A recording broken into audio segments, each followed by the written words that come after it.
යාළුවනේ සිතුස් cake කාට් paradise මගේ channel එකට මම ඔයගලන්ව සාදරයෙන් පිළිගන්නවා.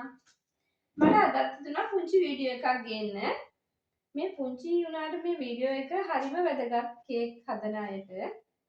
කියන්නේ සමහර වෙලාවට අපිට කේක් හැදුවට අපිට හරියටම මේ තැටිය ඒකට කොච්චර ප්‍රමාණයක් අල්ලනවද කියලා අපිට අවබෝධයක් නැති වෙන වෙලාවල් තියෙනවා. කඩේ නම් ඉතින් අපිට මිලදී ගන්න පුළුවන් 750යි කිලෝ ගයි එහෙම කියලා කිව්වට පස්සේ නමුත් අපිට හම්බෙන් හරි ගෙදරින් තැටියක් හම්බ වුණොත් අපි කොහොමද ඒකට අල්ලන බැටර් ප්‍රමාණය අඳුනගන්නේ? මම ඔයගලන්ට පුංචි අයිඩියා එකක් දෙනවා ඒක. එහෙම අඳුරගන්න විදිහ ගැන.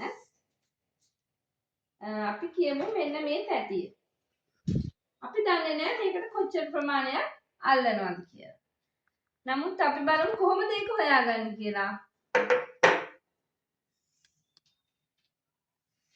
අපි ටේප් එකක් අරගෙන මෙන්න මේ තැටියේ විස්කම්බය මේ පතුලේ විස්කම්බය මැන ගන්නවා ඉස්සෙල්ලා. ඔන්න බලන්න යාළුවනේ අඟල් 7යි. ඊට පස්සේ අපි මොකද කරන්නේ? නියතයක් වශයෙන් අපි මේ අඟල් ප්‍රමාණයෙන් වැඩි කරලා ඒක 64න් බෙදා ගන්න ඕන. ඔන්න බලන්න 6 වරක් 6 36යි.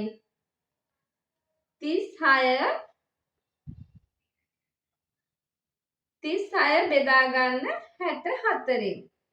එතකොට කීයද එන්නේ? ඔන්න බෙදලා බලන්නකෝ ඔයගොල්ලෝ. මට නම් එනවා 0.5යි ඒ විදියට දිගට එන්නේ. පහෙන් තමයි පටන් ගන්න. ඒ කියන්නේ 500. සාමාන්‍ය 0.5යි ග්‍රෑම් 50ක් වගේ.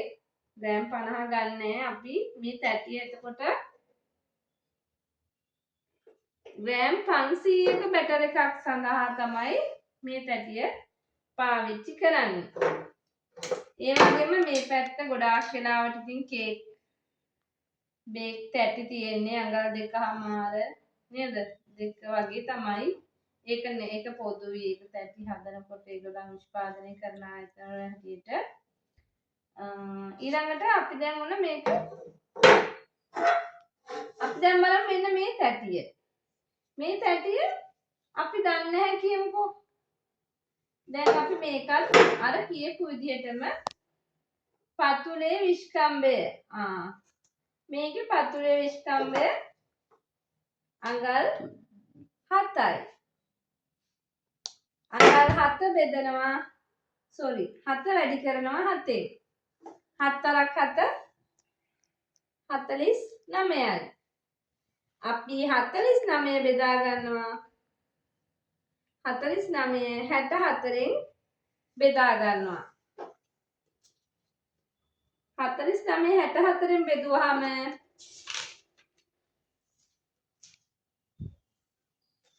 අපිට එන්නේ 0.7යි 6යි 5ක් වගේ.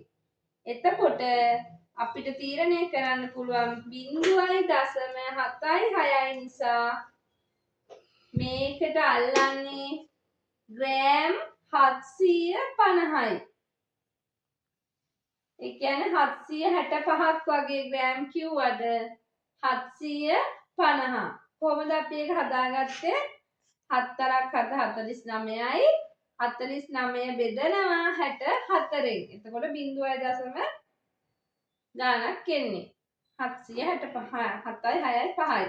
එතකොට ග්‍රෑම් 750යි මේ තැටියට අල්ලන්නේ. එහෙනම් අපි බලමු මෙන්න මේ තැටිය. මේ තැටියේ පතුලේ විස්කම්බය මැනලා බැලුවොත් 8යි. අඟල් 8යි. කොහොමද මේකේ අපි කොච්චර බැටර් ප්‍රමාණයක් අල්ලනවද කියලා බලන්නේ? 8 වරක් 8 64යි. එතකොට 64 බෙදන්න ඕන 64න්. එතකොට 1යි 64ට 74 ඒවා 1යි 1යි කියන්නේ යාළුවනේ කීයද කිලෝ 1යි. එතකොට මේකට අල්ලන ප්‍රමාණය කිලෝ 1යි. අපි කියමු දැන් 4ස් තැටියක කියලා. එහෙම වුණොත් අපි බලමු එහෙනම් කොටු තැටියක කොහොමද කියලා අපි ඒ තැටියට අල්ලන බැටර් ප්‍රමාණය අඳුරගන්නේ. අපි මේ වගේ තැටියක් ගත්තොත් මේ තැටියේ පළල තියෙනවා 8ක් ආසන්න වශයෙන් 8.3ක් වගේ තියෙනවා. අපි 8 කියලා ගමු. දිග තියෙනවා 10ක්. එතකොට 8 වැඩි කිරීම 10. 8 වැඩි කිරීම 10 කියන්නේ 80යි. 80 බෙදන්න ඕන 64න්. 80 64න් බෙදුවහම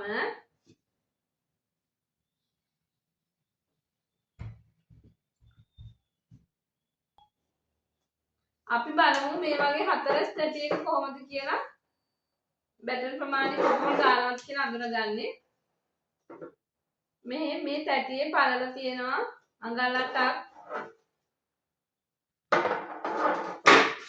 දිග තියෙනවා අඟල් 10ක්. එතකොට 10 වැඩි කිරීම 8 80යි. 80 බෙදන්න ඕන 64න්.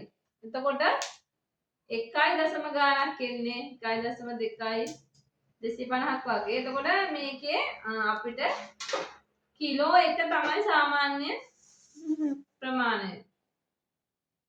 1.0 නිසා කිලෝ 1යි 250ක් වගේ මේකේ වේග කරගන්න පුළුවන්.